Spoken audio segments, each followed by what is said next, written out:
Much it varies across industries. I mean, a lot of the clients that I've worked with too are cybersecurity, and I found that a lot of the time it's demand capture in that Yep. side of the world. It's, hey, I need a penetration test. Hey, I need a SOC 2 compliance or ISO, Yep. 2701. Like it's interesting. So I think on the flip side, to echo what you just said, I've worked with startups that they're making markets and Yes. they're like middle of funnel and even their bottom of funnel really just kind of it's really top of funnel. Like everything is top of funnel. They have to talk about it, be the evangelist for that literal like initiative alongside the company that's supporting that initiative in a way. Hi, everyone. Welcome to the Optimize Your Marketing podcast. I'm your host, Ian Binek, and in today's episode, we talk all about middle of funnel content and how it impacts the buyer's journey. We're going to be interviewing Ryan Yackel. He's the CMO of DataBand. Their company just got acquired by IBM. He has a lot of rich experience working as marketing leads, product marketing leads, and even being a CMO. So we're really excited to be talking to him today, and I hope you enjoy today's episode. Ryan, thanks so much for being on the podcast today. How are you doing? Yeah, man. Thank you for inviting me in. Appreciate to be on. How you doing today? I'm doing really good. Thanks for asking. Believe it or I just not, came from a massage actually with my wife because it was her birthday. So I'm actually oh, feeling pretty right. loose. So Oh, feeling that's pretty good. awesome. Yeah, that's so funny. I feel like most guests don't ask how I'm actually doing, believe it or not. So you're like one of the few that do. One of the few that did. Well, you said you moved recently and there's a lot of stuff going on in your life, right? So It's been a really busy like past month. We were out in Salt Lake City and we were living there for a little bit, and then beautiful we were on this place. whole like digital nomad journey, so we decided to move to Oregon, and now we're in Yeah. a completely different time zone. And for that first week, I'll tell you, it was so like I have three different calendars and all of them were in different time zones, and it's just Oh so yeah. confusing. No, Yeah. I believe it. Yeah. But got all settled, excited for this conversation talking about middle funnel content, Ryan. I think that it's becoming more important, especially with AI, and I think we'll kind of touch upon some AI later, but Mhm.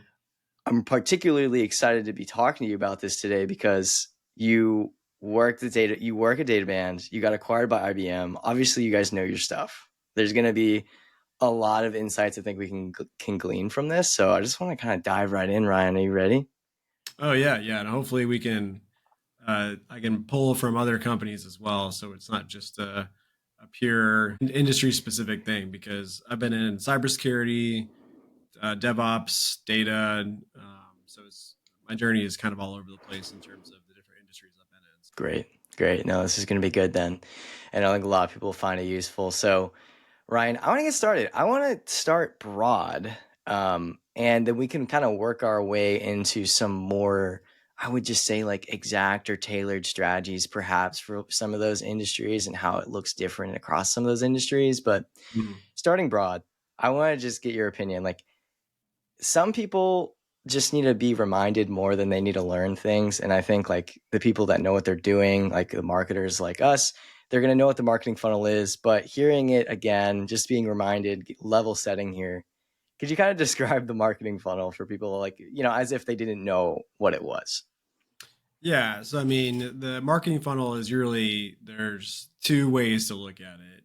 And there's what you have is a traditional marketing funnel, which is more of like a diamond shape like this, which is an actual funnel. And then there's the other one, which I'll get to in a minute, which is more like a pyramid shape, right? So the first marketing funnel is what everyone knows about or should know about, which is pretty simple. It's you have top of funnel content, you have middle of funnel content after you get them in the actual funnel. Then you have bottom of funnel content or bottom of funnel triggers or you would say tactics that go on in each of these different stages that hopefully lead to a qualified opportunity that sales accepts and that they're going to then move into a qualified lead that then they're going to hopefully convert, right? And there's conversion processes that go in each of these different phases, right? And that's the whole like fishing with nets analogy. So you're broad that the whole funnel is open to everybody essentially. Mhm. The other way, the pyramid funnel is more of an ABM or say the X approach, which is, hey, we're going to target these certain accounts, these certain personas that are a part of these accounts within our ideal customer profile. We're going to either use technology or account profiling tools to then know who to go after. And we're going to have more of a targeted fishing with spears approach, which is more of that. It's going to cost more money to do that kind of approach, but we're going to get a more qualified lead that comes to the sales team. So at a super high level, like those are the two ways to look at the overall funnel. That makes sense. And I think I didn't even anticipate you to kind of go into the reverse pyramid, or just the pyramid view, which I love. Um, ABM, I don't think we're going to dive too much into ABM here, even though I think that a middle of funnel can be super valuable and is super Yeah. valuable, right, for ABM. But I think I want to gear this conversation towards, the demand gen campaigns, the people that are just running, Google ads, and they're trying to gather anyone that's raising their hand saying that they want to work with, somebody that solves X problem. And Yeah. so I kind of want to get into, before we even get into specifics on like what middle of funnel content looks like, we need to first understand what the buying journey looks like, especially for the B2B world. It's not linear like it is in Right. B2C, where you go to the store and you check out and the journey's over. In B2B, it's different. You go to the website, um, you go to various number of pages, maybe you leave, you get a retargeting display ad, you maybe come back, or maybe you don't go back. It's very convoluted, a lot of touch Yeah. points. So I kind of wanted to maybe somewhat simplify what that process looks like. Could you kind of explain in your own words, like what do B2B buyers look like? What are they looking for before they choose a vendor? Yeah, so I think that the main thing that any buyer is looking for is, aside from like middle of funnel content, is something that helps you be differentiated in your in the product that you have. And so I come from a product marketing background and I lead marketing now, but I used to be a sales engineer and then moved into product marketing. And so in product marketing, you're basically building middle and bottom of funnel content constantly. That's all you're doing, whether Yeah, it's a salesperson asking for help, whether it's the marketing team, the man gym team saying, hey, we can have a webinar that's more focused on like a solution then problem, and then our product, there. It's not a awareness, what is this category kind of a thing. It's more of a, hey, we know these particular challenges. We want to tell you how to solve those, and then kind of layer in how our product does it. So I'm very familiar with those two types of areas. And when you're building that type of content, it has to align back to a differentiation that your product actually stands out in the industry that you're in. And what I do is, before we get into the tactics of the content you're going to create, you've got to have like three things that I coach people on. One is a narrative design, which is something that is relatively new, not super crazy new, but like not it's not like ancient or whatever. sure. Which is Yeah, basically you're cultivating a story of what's the big change that's going on in the world. How has that impacted the customers in the space that you want to target? How are they trying to adapt to that change, both negatively and positively? And then what you do is you name the old way of doing something, which is the status quo. Then you introduce either a new way or a quasi category that is either within a current category that you're selling into, or it's a category that's a brand new category, which is more risky, which we can get to that if you want at some point. sure. Um, you're positioning within the category your customer knows. Then you explain how it's hard to achieve that particular new way. Then your solution comes in to be the guide to get them to that new way. And so that's like the first thing you need to do as a company, which I encourage everyone to do if you don't have that, because what that does is it aligns the product marketing team, the demand gen team, the entire company, really, of like, what's your overall story and why are you different and how are you introducing this new way of doing something that the customer is going to remember. And so examples of that in the past, we did that, in Tricentis. It was, two companies before this. They're $400 million, close to $400 million company now. I did global product marketing there. It was a category that was saturated in the category of test automation. And so we introduced a new way to think about it, which was continuous testing, not just test automation. That's a component of it, but everyone can say they do test automation. Here's how we do continuous testing. Then the other company I worked at was Key Factor, and there's a lot of products out there that did machine identity management, and everyone could say they did machine identity management. We took a different approach and said, hey, we enable you to be crypto agile, or enable you to have crypto agility, which is something that's further more future proof, like in the future, where it's not just you're solving a problem today, you're getting ready for quantum and algorithm changes and all these different things, right? So we could position around, hey, we allow you actually to achieve crypto agility, not just we just do this one thing, right? And we did the same thing with databand around.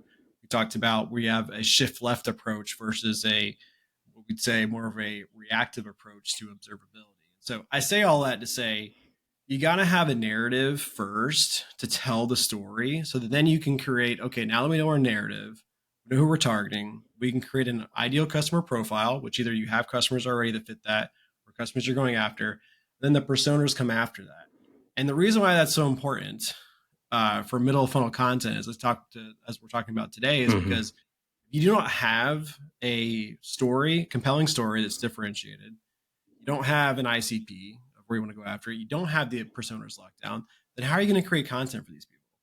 How are you going to create compelling middle of funnel content that actually then backs up your new way and backs up your differentiated way? That's what I always start with. Every company I go to, even if we have a messaging guide in place or whatever, I always go through that process to make sure we're 100% aligned to these things, so then we can then actually deploy things like ad campaigns and content and know what keywords we're going after and retargeting and blah, blah, blah. But if you don't have that, you're just kind of flying in the blind and you're going to burn money really quickly. Absolutely. I think painting the picture the way you did, one, I've probably never heard it explained as well as that before.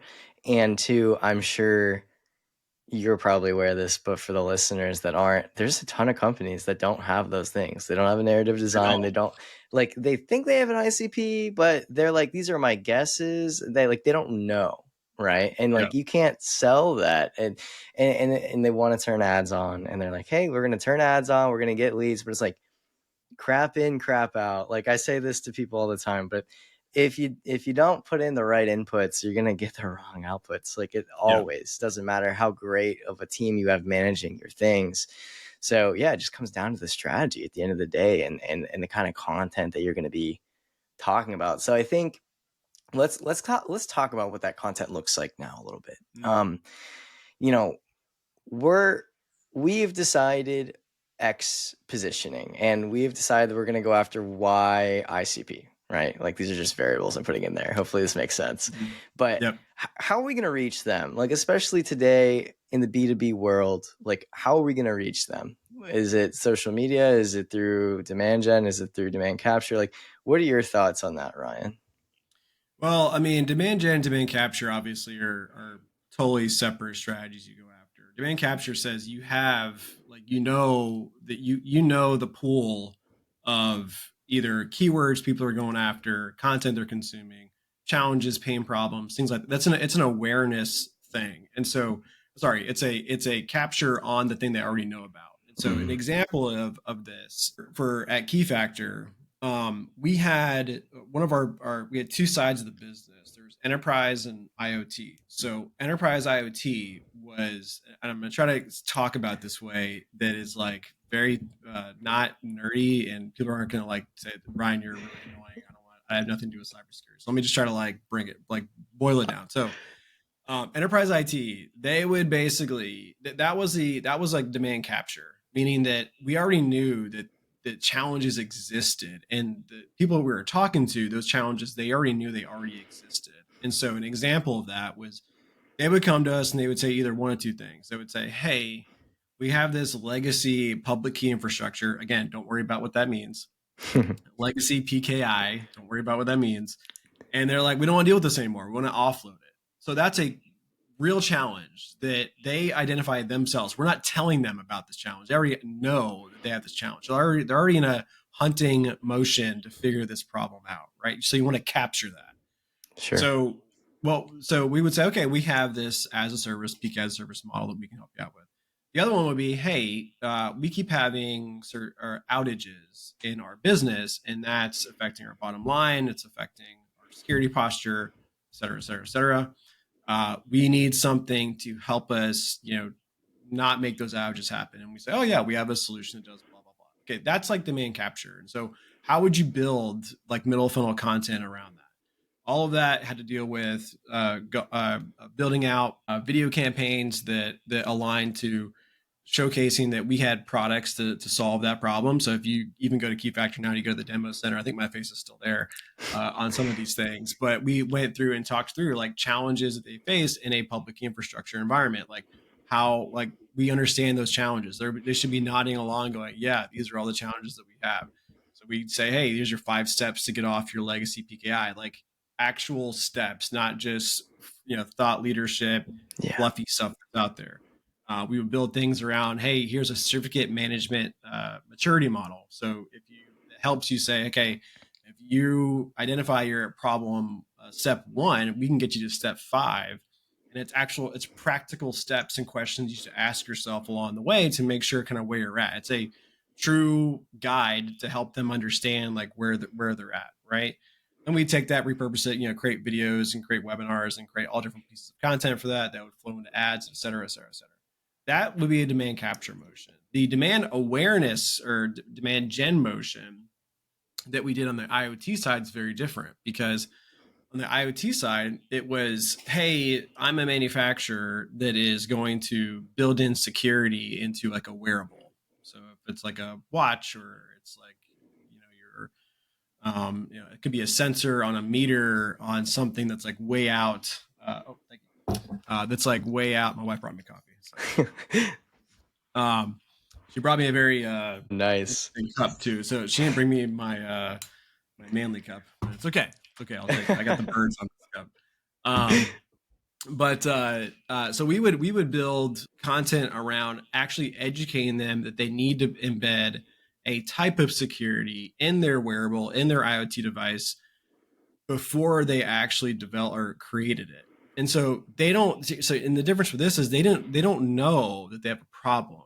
Like on the other side, the enterprise IT side, they know they have a problem. They have an outage, like their systems don't work, or they can't upgrade their PKI infrastructure. Like they need to go find a solution, right?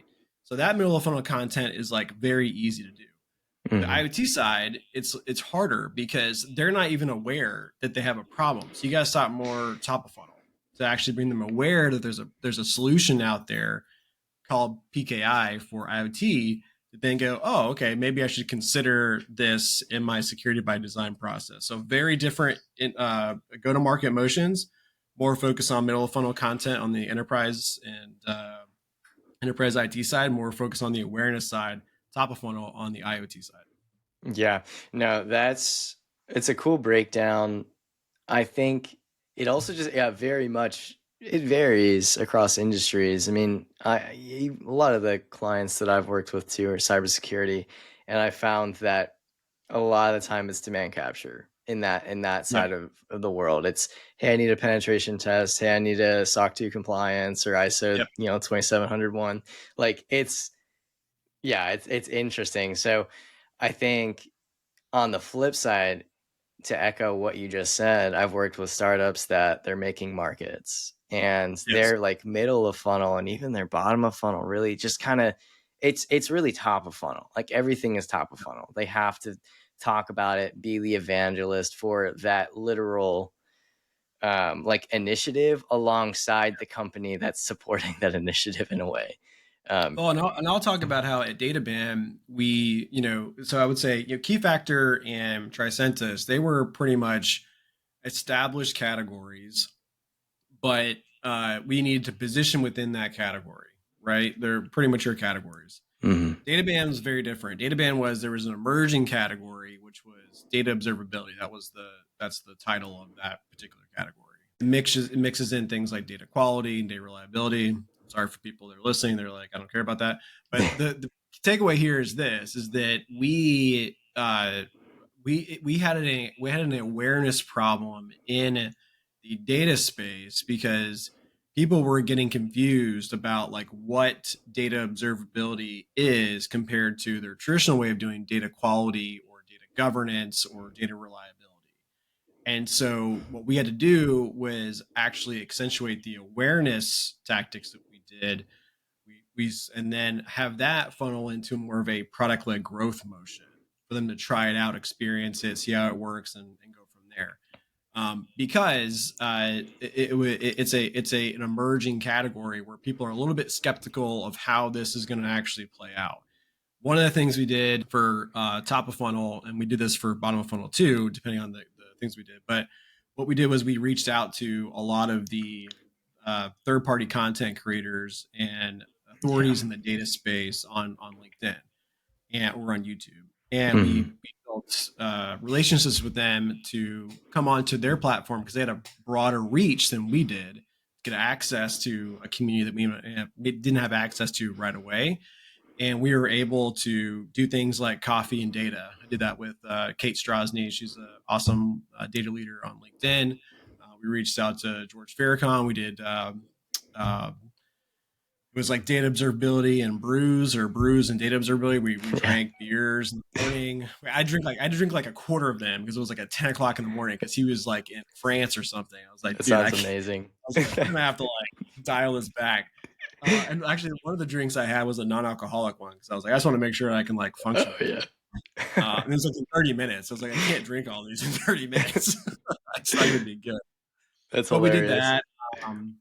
We did this thing with Scott Taylor that was around like data puppet creation and things like that. So we were trying all these different tactics that were just to get in front of an audience that we didn't know. And we're also highlighting a thing they may not be aware of, right? Because they'd be maybe thinking data quality, data reliability, not thinking, oh, I need a data observability solution. And so in that way, we just had to get our brand out. We had to get the awareness out because it's such an emerging category.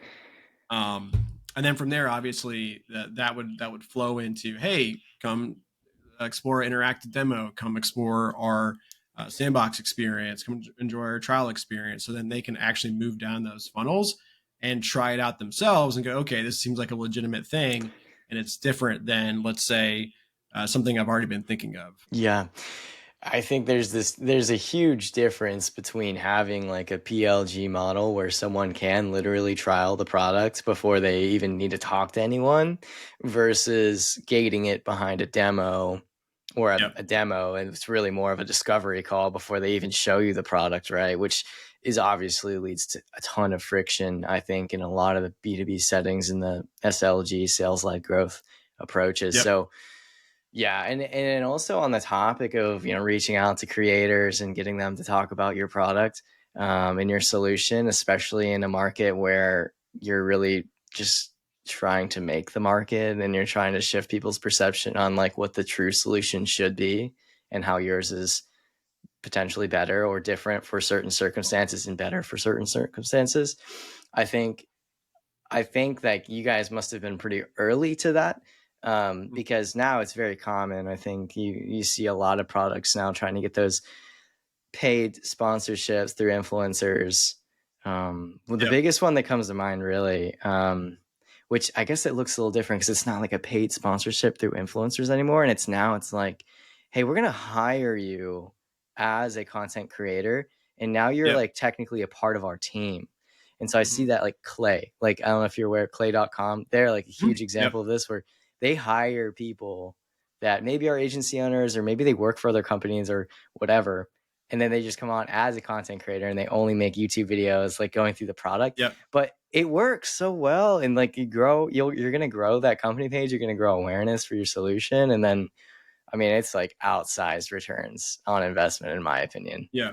Oh, no, 100%. And I would say, I think Clay and Hockey Stack does this too. And there's a lot of other companies out there that do this. I would say that type of content creation works really well. And I'll maybe get in trouble for saying this, but I don't care. It works really well for software that is marketing or sales software that is targeting marketing and sales professional buyers.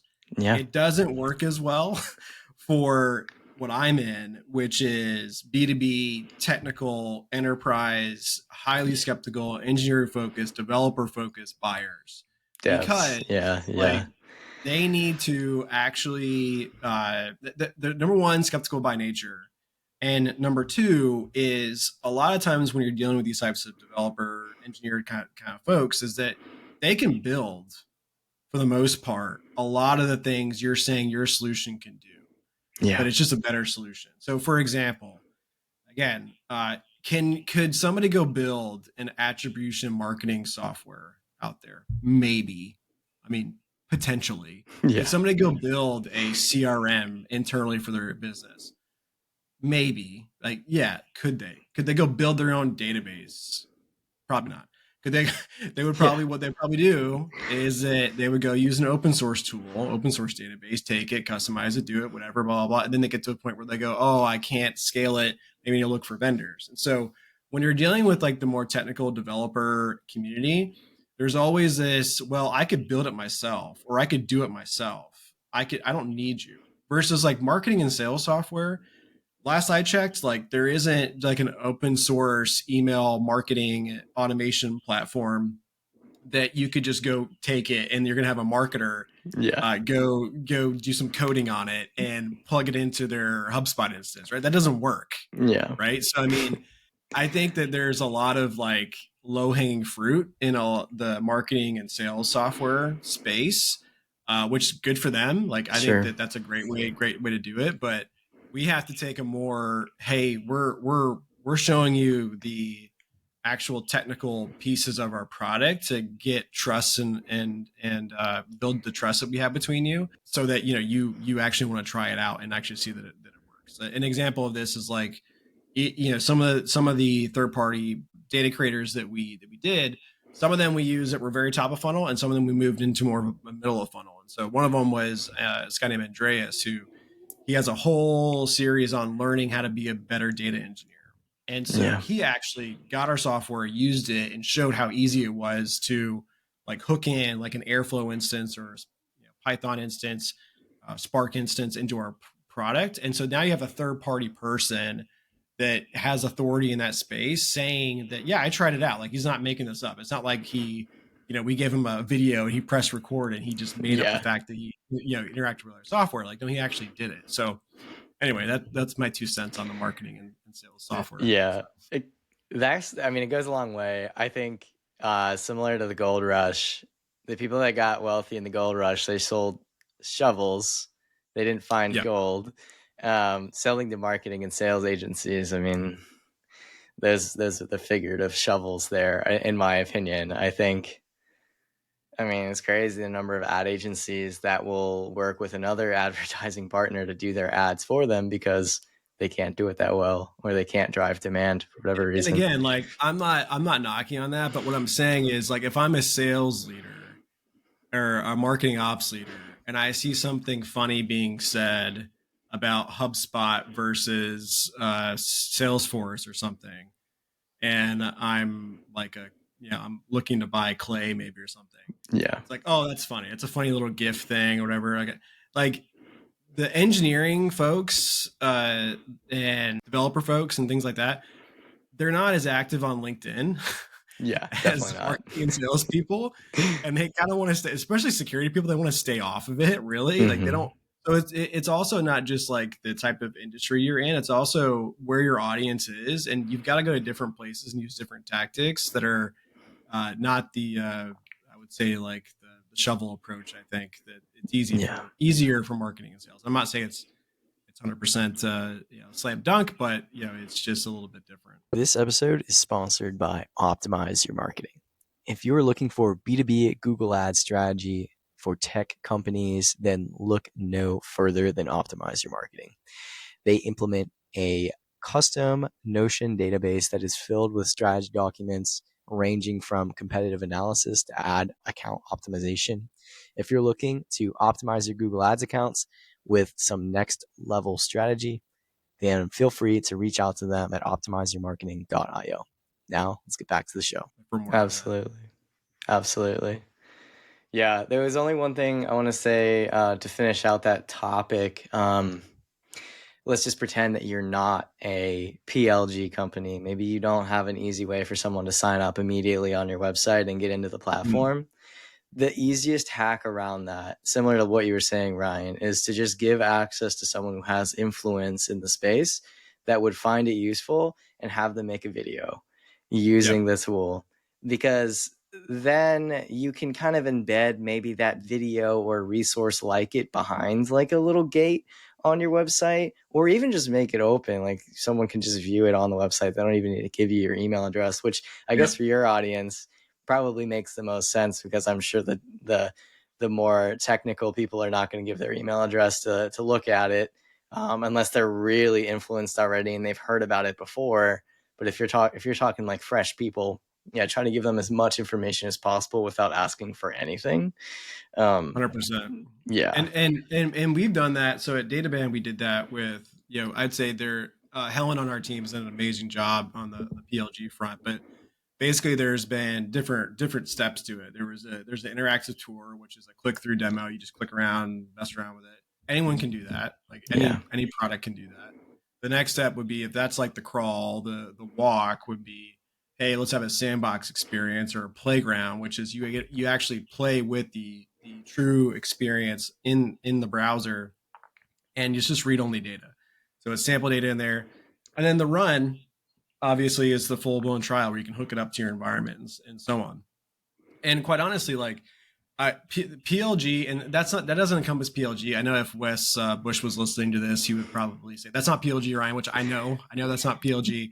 Those are components of PLGs. I'm not saying that, but what I would say is, like, not all companies are benefited to do pure PLG either.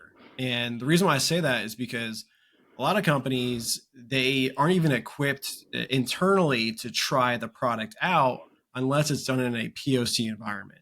Meaning, like, if you're in an industry that is super locked down and you have infrastructure platform team that's basically like, you cannot just sign up for any SaaS software you want and just go and spend money. We have security protocols that are in place here. You have to, it just isn't going to work, right? yeah, And I say all the time, I go, PLG for the most part makes really good sense if you are marketing and sales software. It makes really good sense if you are a creative, software like Canva or something like that, or if you have like if it's meant for like small agile teams, like something like Atlassian, right?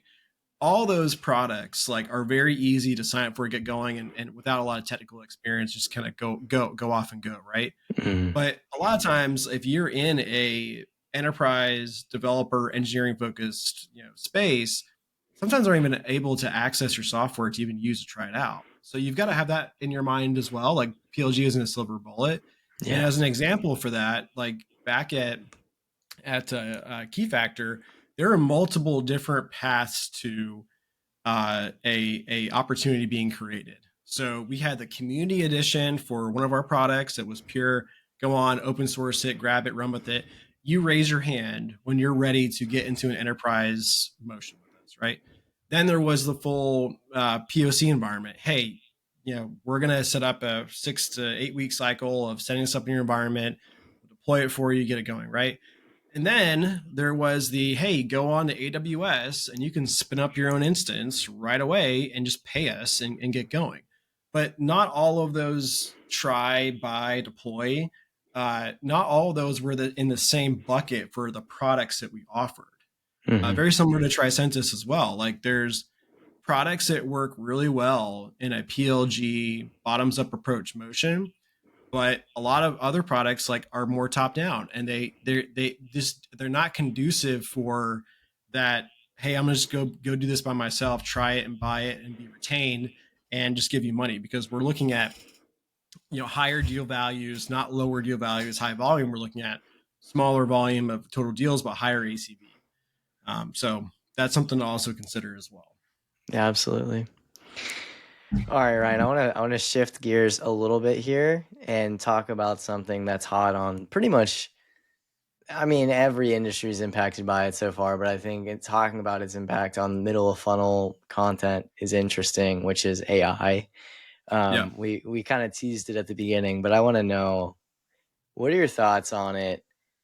why are people using it as much as they are? I'm assuming that it is probably a negative perception of it, or at least like what you're thinking in terms of the number of people that are using deep faked like AI videos and making content with that. What are your thoughts on it? Like genuinely speaking, do you think it's good? Do you think it's bad? Do you think it's a waste of money? What are your I thoughts? mean, I think for top of funnel or an ad creative and things like that, it makes sense. Like obviously, like there's a product out there that uses some type of AI capability. It's called Creatopy. I don't know if you've heard of it, but it's like it's awesome. Okay. I was introduced to the company recently, but they basically help you. Like, let's say you have an ad and you want to send it over all these content syndication platforms, ad platforms.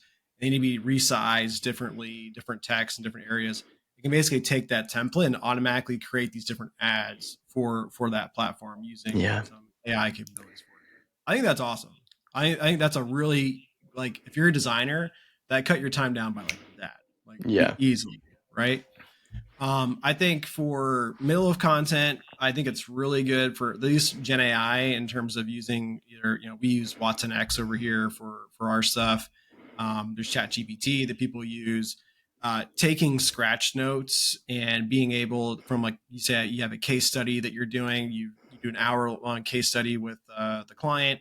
You're writing down all your scratch notes into like the different topics you're talking.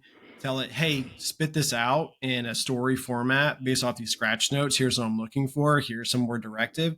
That cuts down the editing time like by probably 60-70%, right? You have to obviously go in there and adjust it and change it. Yeah. I think it's really good for that to summarize things. For creative, I've obviously seen it used there as well. But for middle of funnel content, especially in my space, you're gonna have, like, I can't tell Gen AI to go create a buyer's guide for PKI as a service with images and content Yeah. and questions to ask. Like, there's limitations to, it's not a genie in a bottle. It's not gonna just spit it Yeah. out for you like that. Video creation as well. Like, there isn't a way for, if I wanted to build a playground of a video experience like you were talking about earlier to showcase the product and like the how to do XYZ thing in these 10 steps, it's not going to be able to do that. Like, Yeah. it can't record. It's not going to automatically record and know exactly where to go in the product to do the recordings for me.